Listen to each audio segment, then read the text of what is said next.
번째 큐브 속 사건, 큐브 함께 만나보시죠. 네, 언제라는 키워드를 잡아왔습니다. 조국 전 법무부 장관이 오늘 오전 비공개로 검찰에 출석했습니다. 지난 8월 27일에 대대적인 압수수색을 벌이며 강제 수사에 들어간 지 79일, 또 조 전 장관이 사퇴한 날로부터 한 달 만입니다. 김성훈 변호사, 유용화 한국외대 초빙 교수와 함께 자세한 이야기 나눠보도록 하겠습니다. 두 분 어서 오십시오. 안녕하세요. 네, 안녕하세요. 역시 조 전 장관의 소환은 기정사실화된 일이었고 시기가 언제였느냐에 대한 어떤 전망을 지난주부터 해왔는데 오늘 비공개로 소환이 됐습니다. 공개 소환이 이제 전면 폐지됐기 때문에 그거에 따른 조치라고 일단 봐야 될까요, 유 교수님? 어떻게 보십니까? 그렇겠죠. 그러니까 그동안에 이제 포토라인에 세우면서 이 피의자로서의 혐의가 확실하거나 아니면 재판을 받지도 않았는데 검찰 수사 단계였는데 마치 포토라인에 쓰므로 인해서 검찰이 여론 재판화한다. 그리고 피의자로 범죄자로 낙인 찍힌다. 이런 비난이 있었던 게 사실이 아니겠습니까? 그래서 법무부가 다음 달부터인가요? 이 형사법상 형사범에 대해서 공개 소환을 원천적으로 아예 없애는 걸로 규정을 바꾼 거로 알고 있습니다. 첫 번째 해당자가 다음 달인데요. 하여튼 조국 전 장관이 된 것 같은데 그러나 이제 언론이나 일각에서는 그래도 조국 전 장관은 공인인데 공인에 대해서는 좀 언론에서 국민의 알 권리 차원에서 언론에서 좀 취재할 수 있도록 사진을 찍거나 그런 건 좀 허용했어야 되는 거 아니냐 그런 뒷얘기도 나오고 있는 건 사실입니다. 비공개로 출두를 했다라는 소식 다시 한번 전달을 해드리고요. 일단 혐의부터 좀 저희가 정리를 하도록 하겠습니다. 피의자 신분으로 지금 조사를 받고 있는 걸로 알려져 있는데 혐의를 김성훈 변호사께서 좀 정리를 해주시겠어요?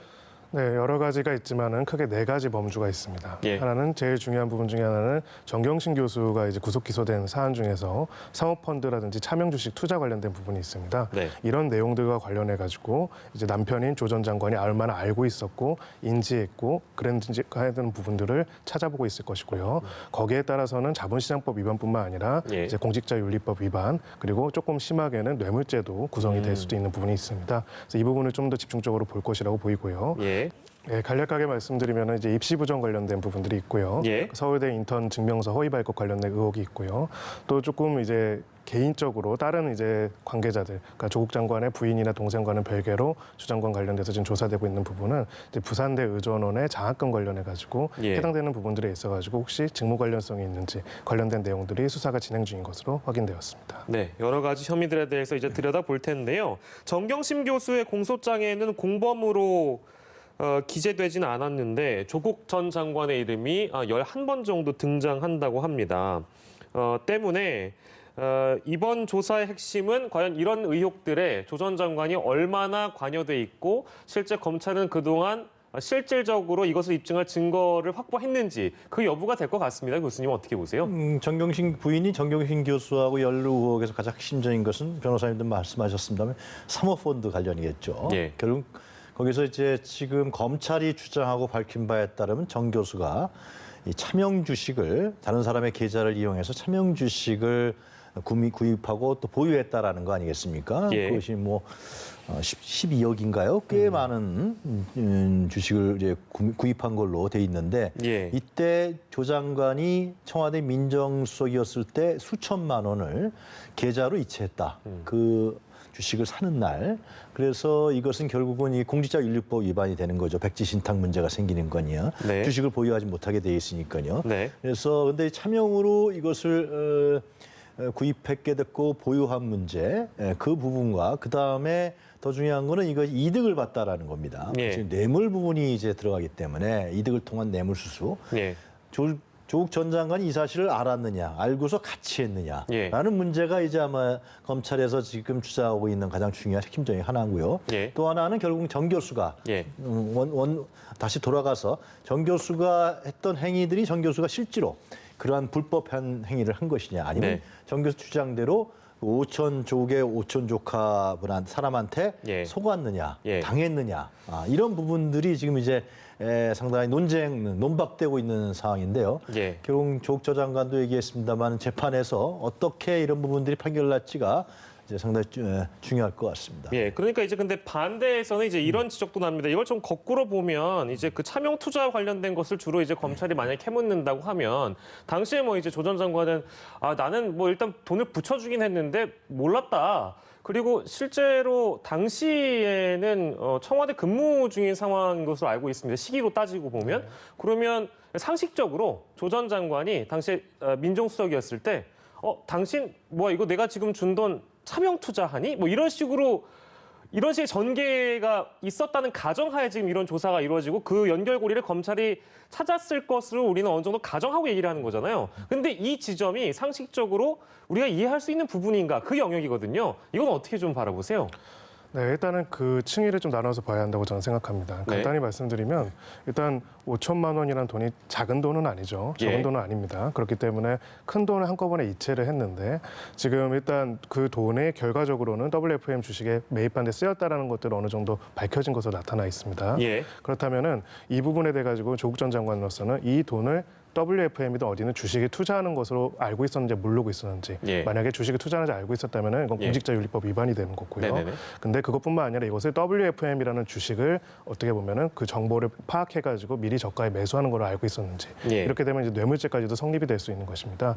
조국 전 장관으로서는 이 부분에 대해서 돈을 보내달라고 요청을 해서 보냈긴 했지만 이 보낸 사람이 사실 부인이기 때문에 뭐 어떤 증권사 직원이 이런 건 아니기 때문에 주식 투자는 몰랐다라고 이야기를 할 수 있거든요. 하지만 반면에 이제 당연히 나올 수밖에 없는 질문. 금액이 적지 않기 때문에 5천만 원을 한꺼번에 갑자기 이체해달라고 하는데 무슨 용도인지 알고 보냈으며 물어보질 않았느냐. 물어봤다면 뭐라고 물어봤고 뭐라고 대답했느냐. 이 부분을 정경심 교수와 조국 장관한테 집중적으로 추궁할 가능성이 높습니다. 네, 여기서 이제 거꾸로 반박성 질문이 가능한 것 같습니다. 그러니까 정황으로 본다면 그러니까 차명 투자를 하고 있었다는 거를 인지한 상태에서 조국 전 장관이 붙여줬다. 그러니까 그러면 왜 굳이 이렇게 계좌로 보내느냐, 현금으로 주면 되지 않겠느냐, 이 질문에 대해서 어떻게 보시는지 교수님? 그러니까 만약에 정말 검찰에서 주장한 바와 같이 조국 전 장관이 그 주식을 차명으로 소유하기 위해서 그걸 알고 돈을 붙였다. 이러면 진짜 파렴치범이죠, 이거는. 정권의 핵심 아니었습니까? 민정수석이면은. 민정수석이라는 지위라는 것은 그러한 부분들을 감시하고 관리하고 국정의 운영을 하는 부분인데 그걸 맡은 사람이 이런 일을 했다라는 것은 이것은 조국 전 장관이 만약에 이것이 범죄가 증명된다 그러면 조국 전 장관을 회복할 수 없는 길에 들어서는 거고요. 이 정권에도 치명적인 겁니다. 그런데 조국 전 장관 얘기는 이것은 결국 덮어씌운 거라는 지금 주장인 거 아니겠습니까? 얼마 전에 페이북에도 올렸지만은 자기도 모르는 사실, 기억나지 않는 사실이 검찰이 자꾸만 얘기한다라는 겁니다. 그리고 법정에서 다룰 수밖에 없다라는 건데요. 이 정경심 교수도 이제 그렇게 얘기를 하는 거예요. 사모펀드 문제에 대해서 그 김경록 PE라는 사람이 제안서를 들고 왔었다라는 거 아니겠습니까? 결국은. 근데 만약에 제안서를 들고 와서 이 조국 전 장관의 조카, 오촌 조카가 이 문제를 다 관리한 것이고 그 오촌 전 조카에 의해서 예를 들면 이 당한 케이스다라고 보면은 지금 검찰이 주장하는 부분들이 사실상 그냥 백지화되는 겁니다.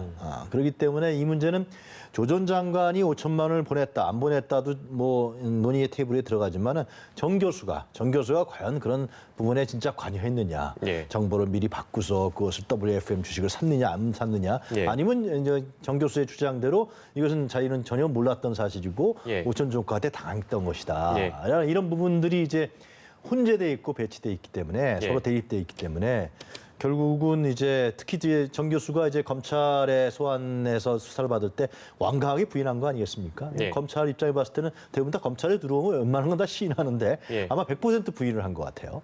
그렇기 때문에 더 많은 혐의가 더 기소되고 이렇게 됐기 때문에 법정에서 어떻게 될지 봐야 될 것 같습니다. 저희로서는 사실 지금 검찰이 어디까지 조사가 이루어졌고 어디까지 물증이 확보했는지 이런 부분은 사실 알려진 게 없기 때문에 알 수도 없는 부분이고요. 근데 시기적으로 봤을 때 조 전 장관을 여러 차례 소환한다는 건 사실 검찰 입장에서 좀 부담 아니겠습니까? 그러니까 만약에 오늘 비공개 소환으로 여러 측면을 어느 정도 확인을 받으려면 검찰이 대부분의 물증은 확보했다, 시기적으로. 그렇게 생각할 수 있을까요, 변호사님? 맞습니다. 이런 사건, 특수수사 관련해서는 객관적인 물증과 참고인들과 공범에 관한 수사들을 다 마무리를 하고 결국 가장 핵심적인 피의자를 마지막으로 부릅니다. 불러가지고 일단 물어본 다음에 찾아가는 것이 아니고요.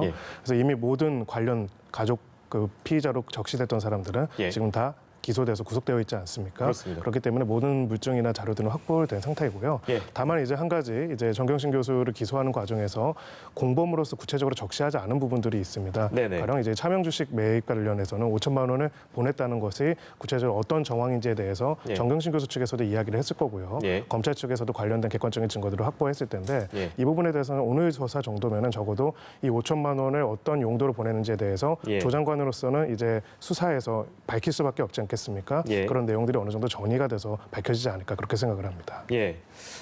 다시 한번 좀 혐의와 관련된 내용을 좀 저희가 정리를 해서 그 보면 아까 이제 뇌물 혐의까지 이게 과연 나아갈 수 있는가에 대해서 김성훈 변호사께서 잠깐 언급을 해주셨는데요. 그 뇌물 혐의와 관련된 부분이 정 교수가 주식 투자로 어떤 이익을 부당하게 올렸는데 이게 만약에 조 전 장관에게 건넨 일종의 뇌물성의 성격으로 바라볼 수 있느냐 없느냐의 여부에 따라서 뇌물 수수 혐의 적용도 검토가 가능하다 이 논리인 것 같아요. 어떻게 보세요? 유 교수님께서는 그게 가능하다고 보십니까? 그러니까 이것이 이런 배경을 좀 이번에 조국 전 장관의 소환과 예. 이제 검찰이 기소를 하겠습니다만 그리고 정 교수의 어떤 구성 문제 이런 부분에서는 정치적 의미를 우리가 살펴봐야 된다고 저는 생각합니다. 예. 그러니까 법리적인 다툼 이런 부분은 어차피 법정에서 가는 것이고 예. 우리가 좀 확실하게 정확하게 이해하기 위해서는 그러니까 조국 전 장관은 자기 자신이 검찰 개혁을 하려고 했고 그것이 결국은 뭐 얘기는 안 하고 있지만 검찰의 기득권 저항이다 이렇게 주장을 하고 있는 이쪽 편도 강하고요. 예. 그러나 반면에 검찰 입장에 봤을 때는 이 공인으로서의 부정부패에 대해서 우리가 확실하게 수사하는 것이다. 뭐 예. 이런 주장 아니겠습니까, 서간에. 예. 예. 그리고 지금 이제 앵커께서 지적하신 그런 법리적인 문제라든가 법률적인 문제, 범죄 혐의에 대한 유무죄 부분 법원에서 어차피 이 문제는 다룰 수밖에 없기 때문에 예. 제가 말씀드린 그런 검찰 개혁 문제와 또 공인으로서의 부정부패에 대한 행위에 대한 문제 이 부분이 강하게 지금 대립하고 있습니다. 그래서 이 문제를 우리 사회에서 또 해결해야 될 문제긴 합니다만은 예. 그러나 어차피 우리는 이제 또 법치 국가고 그러니까 법원에서 과연 재판부가 이 문제를 어떻게 다룰 것이냐가 제가 봤을 때는 최종 해결점이 될 수밖에 없다 그런 생각이 듭니다. 네, 같은 질문을 김성훈 변호사께 조금 묶어서 드리면 이게 이제 뇌물 수수 혐의를 적용할 수 있는가에 대한 질문이 뒤따르고 있는 상황이고 이 조 전 장관 딸의 부산대 의전원 여기에 관련된 이 장학금 성격도 역시나 마찬가지로 이게 뇌물 혐의로 번질 수 있는 가능성이 있는 거 아니냐 이런 지적도 함께 나와서요. 뭐 부분마다 조금 뇌물 혐의가 적용 가능한 어떤 지점들이 보이기는 합니다. 그 가능성이 있다고 보세요? 어떻게 생각하십니까? 일단은 두 가지 키워드로 생각을 해보시면 될 것 같습니다. 예. 첫 번째 직무 관련성이고요. 예. 어떤 민정수석서의 직무와 관련된 것이라고 볼 수가 있는지고요. 두 번째는 제3자 뇌물죄 같은 경우는 부정한 청탁이 있어야 합니다. 구체적으로 WFM 같은 경우는 지금 의혹이 제기되는 게 어떤 국가 산업에 있어가지고 예. 선정이 되는 입찰에서 당선이 되는 청탁이 있겠구나. 네네네네. 아니면은 이제 부산 노종환 이제 교수 같은 경우에는 부산 의료원장이 되는 부분에 대한 청탁이 있었다면은 예. 제3자 뇌물죄가 검토가 되겠지만 그 부분은 아마 입증이 거의 어렵기 때문에 그냥 단순 뇌물죄로 볼 텐데요. 예. 뇌물죄로 보려면은 이거를 뭐 소위 말해서 경제적 공동체라는 표현을 쓰지만은 예. 형법적으로 정확한 표현은 아닙니다. 좀 더 정확한 표현은 기능적 행위의 지배라고 하거든요. 예. 공범으로 볼 수 있어야 합니다. 그러니까 네네. 정경심 교수와 조국 장관 그리고 조국 장관과 조국 장관의 딸이 예. 이런 내용들을 인지한 상태에서 예. 서로 공범이 돼가지고 예. 그 중에 한 명이 다른 공범이 이제 돈을 받는 구조가 인정이 되어야 하거든요. 예. 이게 인정이 되려면은 직무 관련성뿐만 아니라 기능적 행위 지배에 관한 것들이 다 입증이 되고 관련된 증거들이 나와야 합니다. 예. 그렇기 때문에 이 부분은 이제 이론적으로는 그렇게 구성을 할 수도 있겠지만은 예. 구체적으로 이것을 기소할 수 있는 수준으로 증거 자료를 수집해가지고 입증하는 데는 한계가 있어 보이고요. 예. 특히나 이제 부산 의료원 관련된 네네네. 부산대 관련된 장학금 관련돼서는 장학금을 지급받은 이제 딸과 예. 그리고 조국 장관이 딸이 이런 교수로부터 이런 목적으로 장학금을 받았고 이것이 이런 정도의 어떻게 보면은 직무와 관련돼 있을 수 있는 이익으로서 제공이 됐다는 점에 대해서 상호간의 이해가 있어야 하는 상황입니다. 근데 그렇게까지 보기에는 좀 어렵지 않을까 저는 그렇게 생각합니다. 예, 저희가 하나씩 좀 쪼개서 짚고 있는데요. 그 서울대 공익인권법센터와 관련된 부분도 좀 저희가 짚어보면 조 전 장관이 딸과 아들에 관련된 허위 인턴 증명서 발급 이 부분인데 이것도 역시 뭐 오늘 들여다보겠죠, 교수님? 네, 이것도 상당히 조국 전 장관한테는 좀 전에 그 얘기됐던 부산 의전대학원의 장학금 수령 문제, 예. 이 문제와 함께 상당히 도덕적으로 치명적인 논란을 불러일으켰던 사건 중에 하나입니다. 예. 장학금 수령도 그렇고요. 그리고 이 공인인권센터에서 자기 자신의 딸과 아들이 인턴을 하는 데 있어서 이걸 서류를 허위 조작하는데 당시 서울대 교수였던 조국 전 장관이 관여했다. 라는 게 지금 검찰의 주장이란 말이죠. 네. 물론 이 혐의 사실이 어떻게 밝혀질지는 봐야겠습니다만 네.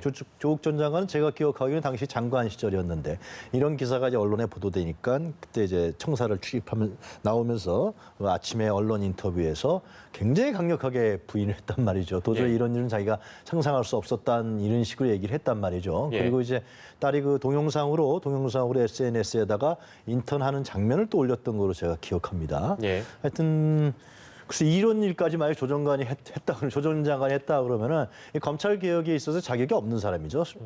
우리가 정직하게 봤을 때는. 예. 그렇기 때문에 조 전 장관은 강하게 부인하고 있기 때문에 이것도 논란과 다툼의 여지가 있는 것 같습니다. 예. 증거 인멸과 관련돼서도 관여했거나 방조했거나 이 역시도 당연히 들여다보겠죠, 변호사님? 네, 일단은 지금 정경심 교수가 증거인멸 교사 관련해 가지고 기소가 된 상태입니다. 예. 그 인멸의 여러 가지 행위, 객관적인 행위 중에 중요한 부분 중에 하나가 이제 컴퓨터 하드디스크를 교체했다거나 이런 내용이고요. 예. 이걸 직접 담당했던 김경로 씨가 이제 관련해 가지고 조 전 장관과 마주친 적이 있고 예. 수고해서 도와줘서 고맙다는 얘기를 했다는 진술을 한 사실이 보도까지 됐습니다. 예. 그래서 이것이 단순하게 일반적으로 포괄적으로 아내의 일들을 도와주는 거에 대해서 그냥 치하의 말을 한 것이다라는 것이 지금 조 전 장관의 입장인데요. 예. 당시의 정황, 그런 이야기라는 정황과 당시에 얼마나 머물렀는지에 관해서는 사실 정경심 교수뿐만 아니라 김경록 씨에 대해서도 굉장히 강도 높은 수사가 저는 이루어졌을 것이라고 생각을 합니다. 예. 그 내용을 토대로 해서 그런 진술을 했는데 조 전 장관 그런 사실이 있는지를 보게 될 것이고요. 예. 만약에 이것이 단순하게 포괄적인 어떤 수거했다라는 표현이 아니라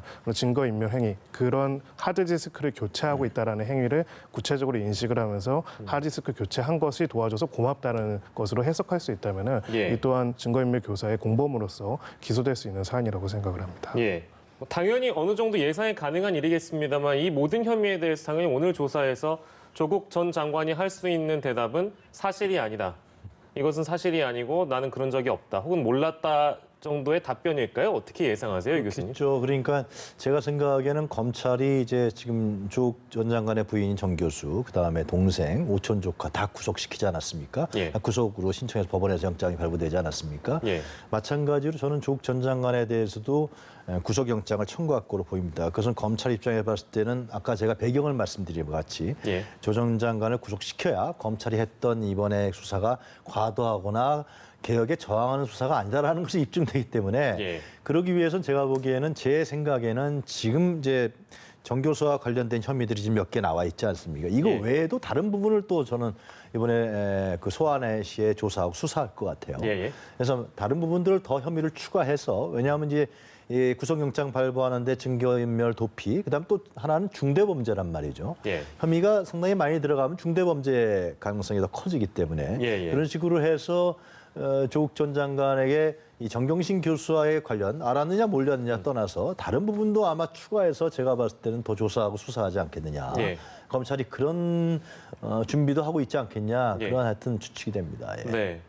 바로 그 부분도 또 질문 드리려고 했는데요. 그러니까 그 오늘 조사로 끝나는 게 아니라 물론 제가 아까 잠깐 서두에 말씀드린 대로 뭐 굉장히 여러 차례 이 조 전 장관을 소환한다는 것은 검찰로서도 부담일 수 있으니 한 몇 차례 정도 쪼개서 부른다든지 아마 추가 소환 가능성에 대한 어떤 전망 이런 것들이 나오고 있는데 뭐 오늘 하루로 끝나는 건 아니겠죠? 어떻게 전망하세요? 네, 아마 최소한 두세 차례 이상은 소환할 것으로 보이고요. 예. 워낙 지금 제공되고 있는 혐의 사실들이 많지 않습니까? 네. 특히 뭐 웅동학원 관련돼서는 지금 아예 논의도 되고 있지 않기 때문에 웅동학원 관련된 부분뿐만 아니라 여러 가지 사실들을 조사를 해야 할 것이고요. 예. 그리고 심야 조사를 과거에는 많이 하지 않았습니까? 뭐 네. 열 몇 시간씩 조사를 했지만 지금 그렇지 않기 때문에 물리적으로도 이 내용들을 다 확인하기는 어렵고 그렇기 때문에 조사가 빨리 끝나는 유일한 방법은 그밖에 없습니다. 피의자가 모든 혐의 사실을 인정하는 겁니다. 예. 그러면은 금방 끝납니다. 근데 그럴 가능성은 없기 때문에 예. 여러 차례에 걸쳐 가지고 소환 조사가 계속 이루어질 것이고요. 예. 이번에 비공개 뭐 소환이 이제 정책적으로 결정된 부분도 있지만은 검찰로서도 사실 여러 번 부르려면은 공개 소환을 안 한 게 사실 더 편하기는 합니다. 예. 왜냐면은